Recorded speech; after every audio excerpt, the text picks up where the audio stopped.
அஸ்ஸலாமு அலைக்கும் மக்களே. நான் இது கேரளா பிரியாணி செய்ய போகிறேன். கேரளா பிரியாணிக்கு தேவையான சொல்கிறேன். கறி 1.5 கிலோ எடுத்துருக்கிறேன். சிக்கன் 1.5 கிலோ எடுத்துருக்கிறேன். மல்லித்தலை புதினா தலை தேவையானது. சின்ன வெங்காயம் ஒரு 300 கிராம் வெட்டி வச்சுருக்கிறேன். தயிர் ஒரு 100 மில்லி. இஞ்சி பூண்டு பேஸ்ட்டு ஒரு 1/4 கிலோ. தக்காளி 1/4 கிலோ. கரம் மசாலா தேவையானது. மிளகுத்தூள் 3 டீஸ்பூனு. 1.5 ஸ்பூன் வந்து இது எலுமிச்சை பழம் ஒரு 1.5 பழம். நெய் தேவையானது. பட்டை கிராம்பு ஏலக்காய் அது தேவையானது. எண்ணெய் 3/4 கிலோ வெங்காயம் நாம் பொரித்து எடுத்து வச்சுருக்கிறேன். 150 கிராம் வந்து முந்திரி, பட்டை கிராம்பு ஏலக்காய், ஜாதிக்காய், அன்னாச்சிப்பூ தேவையானது 3 எடுத்துருக்கிறேன். அதுவும் போட்டுக்கலாம். மஞ்சத்தூள் ஒரு 1/2 ஸ்பூன் போட்டுக்கலாம். உப்பு 1 ஸ்பூன் போட்டுக்கலாம். 3 ஸ்பூன் வந்து குருமிளகுத்தூள் போட்டுக்கலாம். கரம் மசாலா ஒரு 3 ஸ்பூன் போட்டுக்கலாம். தயிர் ஒரு 100 மில்லி ஊற்றிக்கலாம். பட்டை கிராம்பு தூள் போட்டுக்கலாம்.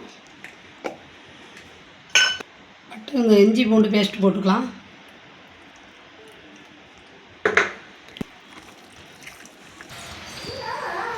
சட்டி அடுப்பில் வச்சுட்டேன். அரிசி ஒரு 3/4 மணி நேரம், கறி ஒரு 3/4 மணி நேரம் பரட்டிட்டு அதெல்லாம் ஊற வச்சா போதும். நெய் ஊற்றிக்கலாம்.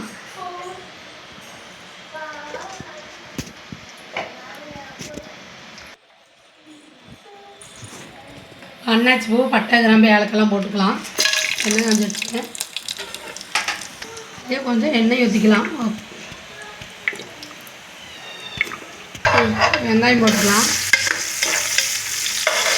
வச்சு நம்ம அந்த அடுப்பில் எடுத்து வச்சா சாப்பாட்டுக்கு அது எண்ணெய் ஊற்றிக்கலாம். கறி தளிக்கிறதுக்கு எண்ணெய் ஊற்றிக்கலாம். வெங்காயம் ஒரு 3 வெங்காயம் வெட்டி வச்சுருக்கேன். அதையும் போட்டுக்கலாம்.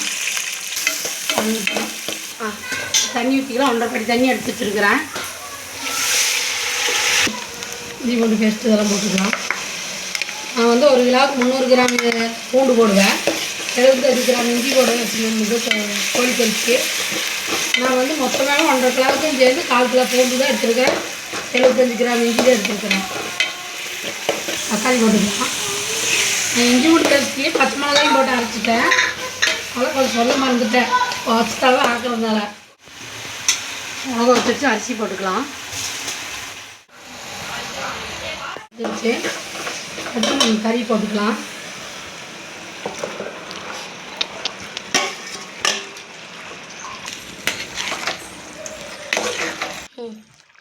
வெங்காயம் பொரித்து வச்ச வெங்காயம் இதில் போட்டுக்கலாம்.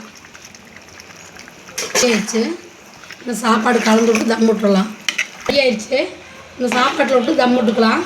தண்ணி எடுத்துட்டேன். சிம்மில் வச்சுருக்கிற அடுப்பை நம்ம இதில் போட்டுக்கலாம்.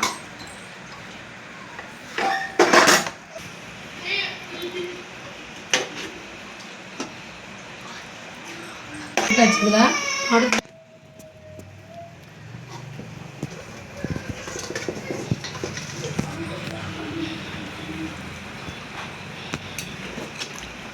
இந்த சாப்பாடு போட்டுக்கலாம். அடுத்து மேலே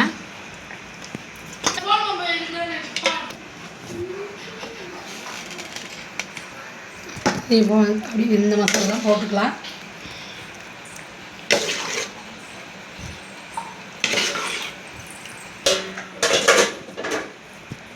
எல்லாம் கரெக்டாக போட்டேன். அடுத்து தம் விட்டுறலாம். போட்டு தம் விட்டுறலாம். சிம்மிலேயே வச்சா ஒரு 10 நிமிஷம் சிம்மில் வச்சோம்னா சாப்பாடு தம் ஆகிடும்.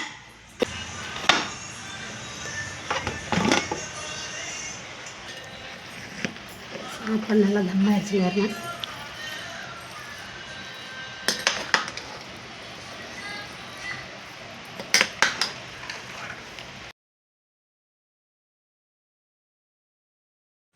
சூப்பராக. நீங்களும் செஞ்சு சாப்பிட்டு பார்த்து சப்ஸ்கிரைப் பண்ணுங்கள், லைக் பண்ணுங்கள், கமெண்ட்